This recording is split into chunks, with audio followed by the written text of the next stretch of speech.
तो दोस्तों आज से हम एक नया सीरीज स्टार्ट कर रहे हैं। जो ये सीरीज है हमारा, ये यूपी जीके के ऊपर है। यूपी जीके आज से हम करने वाले हैं। और आपके एग्जाम, यूपी के किसी भी एग्जाम के लिए आपके लिए वीडियो इम्पोर्टेंट है। हालांकि खासकर ये एग्जाम जो है यूपी पुलिस के लिए वीडियो बनाया जा रहा है। तो सबसे पहले अगर हम बात करें कि यूपी की अगर हम बात करें तो इसका क्षेत्रफल जो है 2,40,928 किलोमीटर है। और जितना भारत का कुल क्षेत्रफल है, भारत का जितना कुल क्षेत्रफल है उसका 7.33% जो है ये हमारे यूपी का क्षेत्रफल है। तो हमारे यूपी का क्षेत्रफल, जैसा कि आप लोगों को पता है कि 7.33% जो है, जैसे मान लो 100% जो है भारत का क्षेत्रफल, उसमें से 7.33 हमारा यूपी है। अगर हम क्षेत्रफल की दृष्टि से बात करें कि कौन सा राजस्थान आता है हमारे उत्तर प्रदेश का, तो मैं आपको बता दूं दोस्तों, जो हमारा राजस्थान है ये पहले नंबर पे है, मध्य प्रदेश हमारा दूसरे नंबर पे है, महाराष्ट्र हमारा तीसरे नंबर पे है, और यूपी प्यारा हमारा यूपी चौथे स्थान पर है, 4th पोजीशन पर है। तो ये बात हमें बहुत ही अच्छे तरीके से याद रखनी है दोस्त, कि हमारे यूपी का स्थान चौथा है। कई बार एग्जाम में सवाल पूछा जाता है इस बारे में। तो अगर हम बात करें कि बगल के राज्य कौन कौन से हैं, तो बगल के जो राज्य हैं हमारे दोस्त, तो हमारे बगल के जो राज्य हैं, बगल के राज्य में जैसे मान के चलिए आप, उत्तराखंड है, हिमाचल प्रदेश, हरियाणा, राजस्थान, दिल्ली, मध्य प्रदेश, छत्तीसगढ़, बिहार और झारखंड। 9 प्रदेश हमारे साथ बॉर्डर शेयर करते हैं। तो ये 9 प्रदेश हमारे साथ जो ये बॉर्डर शेयर करते हैं दोस्त,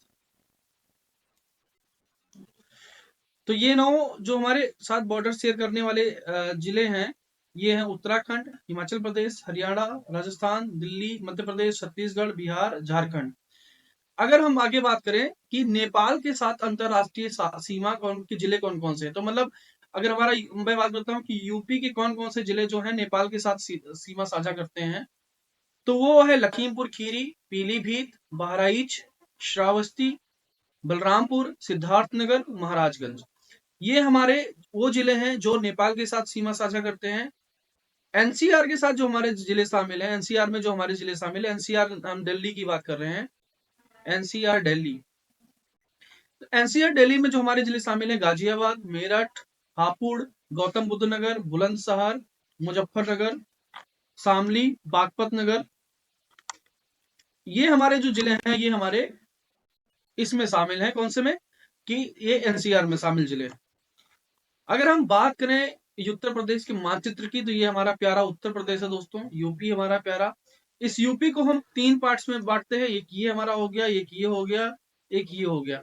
ये भावर और तराई क्षेत्र है, पहला वाला ये भावर और तराई क्षेत्र है, ये गंगा का मैदान है, और ये हमारा पठारी क्षेत्र, दक्षिण का पठार जिसको बोलते हैं। अब हम इंपॉर्टेंट पॉइंट्स की बात करते हैं दोस्तों। हमारे जो सवाल है, क्वेश्चन है, मेन एग्जाम में यही आते हैं। तो आपको ज्यादा फोकस दोस्तों प्रीवियस क्वेश्चंस पे करना है, और उस पार्ट पे करना है कि जहां से आपके अधिकतर सवाल पूछे जाते हैं। आलतू फालतू बहुत ज्यादा पढ़ने की जरूरत नहीं है, सीधा सीधा आप सवालों पे जाइए। बहुत सारी चीजें आपको क्वेश्चंस के थ्रू पढ़ने को मिल जाती हैं। यूपी में अधिकांश जो मिट्टी है वो कौन सी मिट्टी है, जलोढ़ मिट्टी है। मुख्य फसलें कौन कौन सी हैं, मुख्य फसलें 3 होती हैं, रबी की फसल, खरीफ की फसल और जायद की फसल। ये तीनों रबी, खरीफ और जायद। रबी की फसल कौन सी होती है दोस्तों, ये ठंड के मौसम में आती है दोस्त, बोई जाती है। जैसे गेहूं हो गया, चना हो गया, जौ हो गया, मटर हो गया, मसूर हो गया, सरसों हो गया, आलू हो गया। ये हमारी रबी की फसलें होती हैं दोस्तों। अगर हम बात करें खरीफ की फसल, तो खरीफ की फसल गर्मी में बोई जाती है और मई जून के महीने में। ये कौन कौन सी होंगी, ज्वार, बाजरा, कपास, गन्ना, धान, उड़द, मूंग। ये हमारी जो है ये खरीफ की फसलें हैं, और ये गर्मी में मई जून के महीने में बोई जाती हैं। जायद की फसल जो होती है दोस्त 2-3 महीने के लिए बोई जाती है, और 2-3 महीने में ये तैयार भी हो जाती है। ये मार्च अप्रैल महीने में होती है। ये तरबूज, खरबूज, ककड़ी, लौकी, खीरा, ये सारे के सारे हमारे जायद के फसल होते हैं दोस्तों। अगर हम बात करें, यूपी को 4 पारिस्थितिक क्षेत्र में डिवाइड किया गया है, कौन कौन से, ये चारों जो हमारे क्षेत्र हैं, इनको अगर हम क्वेश्चन पूछा जाता है कि कौन कितने पारिस्थितिक क्षेत्र में डिवाइड किया गया है, तो आप बोलेंगे कि 4। और अगर पूछा जाता है क्वेश्चन कि कितने जलवायु क्षेत्रों में यूपी को बांटा गया है, याद रखिएगा पारिस्थितिक क्षेत्र अलग है, जलवायु क्षेत्र अलग है। अगर जलवायु क्षेत्र की बात की जाएगी तो आप 9 आंसर मार्क करके आएंगे, अगर पारिस्थितिक क्षेत्र की बात की जाएगी तो आप 4 आंसर मार्क करके आएंगे। बहुत इंपॉर्टेंट सवाल है दोस्तों, इसमें बहुत सारे क्वेश्चन बनते हैं। आलू के उत्पादन में यूपी का कौन सा स्थान है दोस्तों? पहला स्थान है। आम के उत्पादन में यूपी का कौन सा स्थान है दोस्तों? पहला स्थान है। आंवला उत्पादन किस जिले में अधिकतम होता है दोस्त? प्रतापगढ़ जिले में अधिकतम होता है। अफीम की फैक्ट्री यूपी में कहां लगी है? अगर ये क्वेश्चन कई बार पूछा गया है, इसका आंसर गाजीपुर दोस्त। पान का उत्पादन कौन सा जिला करता है? मेन जो जिला है हमारा महोबा, महोबा हमारा पान का उत्पादन करता है। प्रथम कृषि विश्वविद्यालय कहाँ है दोस्तों? GBPUAT पंतनगर, ये पंतनगर आप नाम याद रखना। और प्रथम यूनिवर्सिटी जो अपनी एग्रीकल्चर की यूनिवर्सिटी है, यही स्थापित की गई थी। दोस्त यूपी की अर्थव्यवस्था किस पर टिकी हुई है? यूपी की जो आपकी अर्थव्यवस्था है दोस्त, वो कृषि पर टिकी हुई है। यूपी का अफीम उत्पादक जिला कौन सा दोस्त? बाराबंकी है। तो अभी अभी आपने पढ़ा था कि यूपी में अफीम की फैक्ट्री कहाँ पे है? फैक्ट्री जो है आपकी ये है गाजीपुर जिले में, और जो सबसे ज्यादा उत्पादन करता है वो कौन सा उत्पादन करता है? बाराबंकी जिला। तो इस दोनों बात को याद रखना।